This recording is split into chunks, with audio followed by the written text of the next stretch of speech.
Bonjour, j'espère que vous allez bien. Alors aujourd'hui, je vais parler du refus de l'incarnation.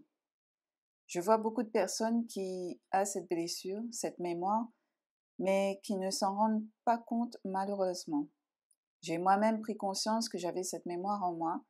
Bien souvent, on vit notre vie sans vraiment se poser de questions, mais quand tu commences à travailler sur toi, quand tu es dans un processus d'éveil, à un moment donné, la vie, par effet miroir, te fera prendre conscience, en fait, que tu as toujours refusé de t'incarner, et c'était mon cas.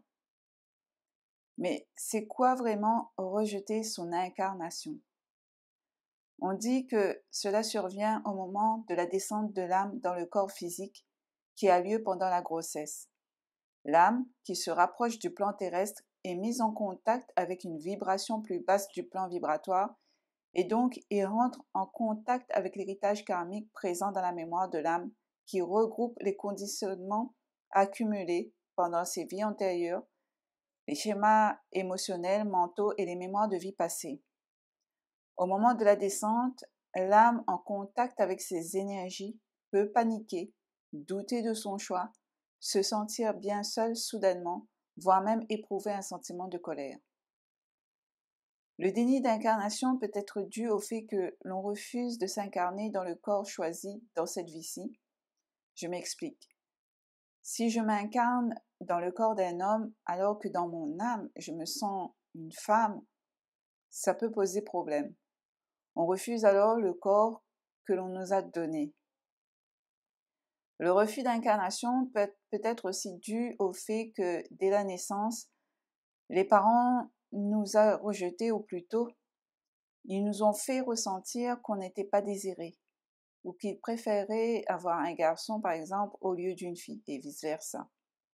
Bien souvent, cela est ressenti déjà depuis la grossesse. L'enfant sent le rejet. Le refus d'incarnation peut être aussi dû au fait que l'enfant, dans son enfance, a vécu un gros traumatisme comme le viol, l'inceste, des agressions sexuelles, des maltraitances, aussi bien physiques que psychologiques, et pour supporter la douleur, il s'est coupé de son corps pour se réfugier dans son monde imaginaire. Peut-être que je ferai ultérieurement une vidéo sur ce sujet. J'ai moi-même vécu des traumatismes qui font que je ne voulais pas vivre dans mon corps. Je le rejetais et je ne voulais pas vivre cette vie. D'où le fait également d'être toujours péché et je déniais la réalité, la matière. J'avais vécu une telle souffrance dans la matière que j'en avais peur. Ce monde pour moi était trop cruel et je préférais me réfugier dans mon imaginaire où je savais que je n'allais pas souffrir. Enfant, je ne me sentais pas acceptée, mais aussi pas aimée par mes parents. Je ne me suis jamais sentie à ma place. Je voulais toujours ne pas avoir existé. La souffrance était telle que je me disais qu'est-ce que je fais ici? Je ne me sentais pas légitime de vivre, au vu de ce que je percevais et ressentais dans mon entourage. J'avais toujours cette impression d'être de trop. Je me faisais toujours toute petite, discrète. J'étais une enfant réservée. Je passais même pour quelqu'un d'invisible et ça m'allait bien. Je ne me sentais pas légitime d'être dans ce monde. J'étais très différente des autres enfants de mon âge. J'étais très mature et ça ne m'intéressait pas en fait de faire comme tous les enfants normaux de mon âge. J'en voulais à la vie de m'avoir mise sur terre en gros. En grandissant, j'ai adopté cette attitude sans vraiment m'en rendre compte. Certes, je savais qu'il y avait quelque chose de pas normal en fait chez moi, mais sans vraiment pouvoir mettre le doigt dessus et en conscientiser. Je vivais ma vie avec un semblant de vie à peu près normal, avec ce personnage qui m'a toujours accompagnée pour pouvoir être acceptée, car ma vraie personnalité était à la base rejetée par les autres. Cette mémoire de souffrance est restée ancrée en moi. Et depuis mon éveil et le fait de travailler sur moi, j'ai compris que j'étais toujours déconnectée de la réalité, mais surtout de mon corps. Je fuyais l'ancrage à mon corps, l'ancrage dans la vie. On n'en est pas toujours conscient d'avoir cette mémoire en soi. Le refus d'incarnation, c'est également se réfugier dans la spiritualité pour fuir la réalité que la vie nous montre au quotidien, car trop éprouvant à supporter. Et donc, on va fuir et s'imaginer une toute autre réalité. On évite de voir le monde tel qu'elle est. La blessure d'incarnation, pour moi, c'est le refus de vivre réellement dans la matière. C'est fuir la matière pour rester dans l'imaginaire, dans les pensées. Comment savoir si on a cette blessure d'incarnation? La blessure d'incarnation, tout le monde l'a, mais à différents degrés. Certains fuient leur vie en se réfugiant dans de l'addiction à la drogue, à l'alcool, à la cigarette, etc. Une personne qui a cette blessure, elle va être en permanence confrontée à des obstacles surtout, si elle n'en a pas conscience en fait. Elle aura des difficultés pour réaliser et manifester ses projets. Elle aura du mal à garder un emploi stable. Elle aura du mal à s'engager. Elle aura peur de la mort. C'est souvent inconscient. Elle aura des relations compliquées car ne se sentant pas souvent comprise. Elle aura des problèmes d'ancrage et d'équilibre. Bien souvent, elle va avoir des douleurs physiques. Elle rejette les plaisirs terrestres. Tout ce qui est shopping, sortir, s'amuser, etc., sont pour elle d'une futilité. Elle va tout le temps fuir la réalité, fuir ses responsabilités.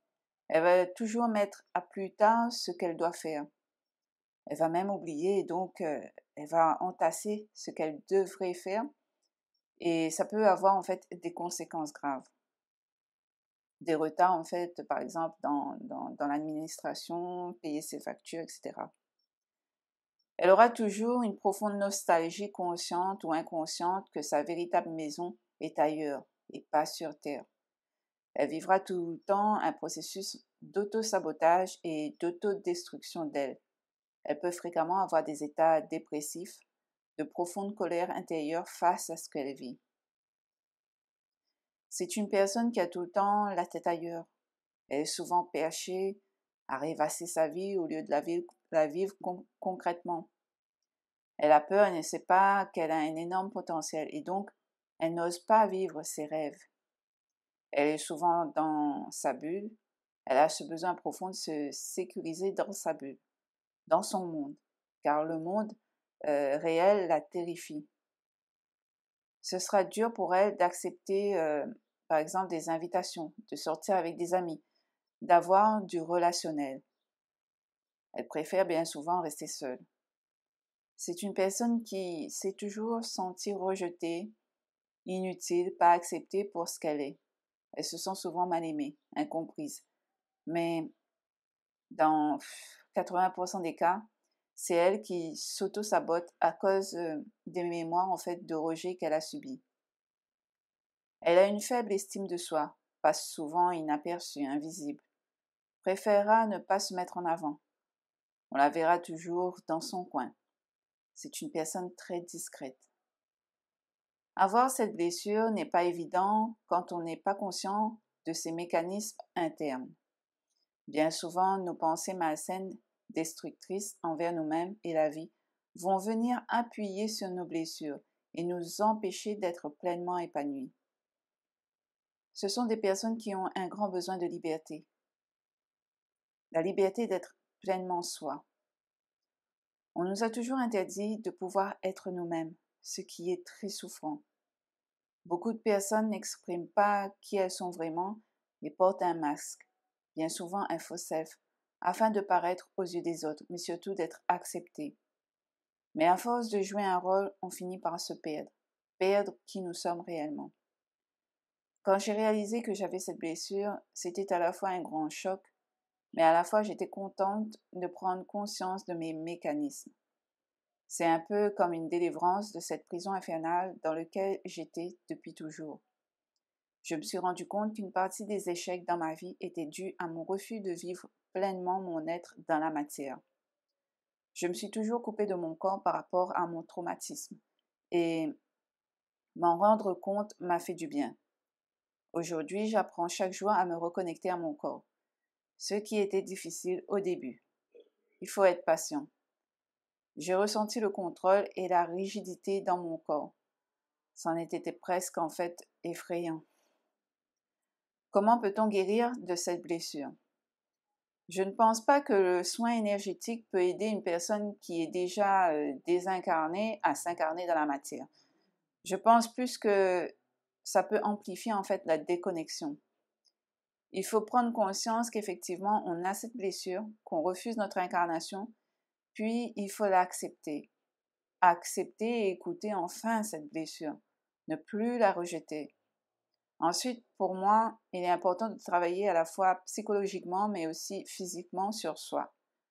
Psychologiquement pour voir la racine du problème, apprendre à avoir de l'estime pour soi, se faire confiance.